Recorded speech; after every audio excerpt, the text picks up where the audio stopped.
बिस्मिल्लाहिर्रहमानिर्रहीम। अस्सलाम वालेकुम व्यूवर, मैं हूं शहबाज और आप देख रहे हैं मेरा यूट्यूब चैनल।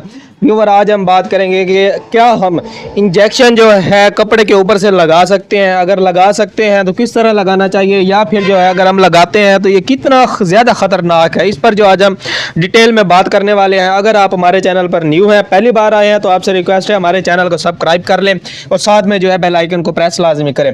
जी हाँ व्यूवर, ये जो हम इंजेक्शन लगाते हैं, यानी कि कोई भी इंजेक्शन हो जो कि IM हो, जो कि हम पेशेंट को लगाते हैं, अगर हम कपड़े के ऊपर लगाना जो है बहुत ही ज़्यादा ख़तरनाक है, जो कि बाद में बहुत बड़ी बीमारी के जो है प्रॉब्लम बन सकता है। इसलिए हमें चाहिए कि हमें कपड़े के ऊपर से इंजेक्शन नहीं लगाना चाहिए। फ़र्ज़ करो अगर हम लगा देते हैं, यानी कि इंजेक्शन जो है हम लगा देते हैं कपड़े के ऊपर से, तो इसका क्या नुकसान हो सकता है। इसका नुकसान जो है वो ये है, अगर आप इंजेक्शन लगा देते हैं तो जो इंजेक्शन जिस जगह आप लगाते हैं वो जगह या फिर पक जाती है, या फिर उसमें पस पड़ सकती है, या फिर जो है वहाँ पर गिल्टी बन सकती है। इससे जो है ये होगा कि हमें जो है बाद में ऑपरेट की जानिब जाना पड़ता है, मेडिसिन जो है यूज़ करनी होती है। इसलिए जो आप एहतियात क्या करें, जब भी इंजेक्शन लगवाएं आपने जो है कपड़े के ऊपर से नहीं लगवाना, कपड़ा हटाकर फिर आपने इंजेक्शन लगवाना है। अगर आपको कोई भी बात समझ नहीं है तो मुझे कमेंट लाजमी करें। मिलते हैं अगली वीडियो में, अब तक के लिए हमें इजाज़त दें। अपना और अपनी सेहत का ख्याल रखें। अल्लाह हाफिज़।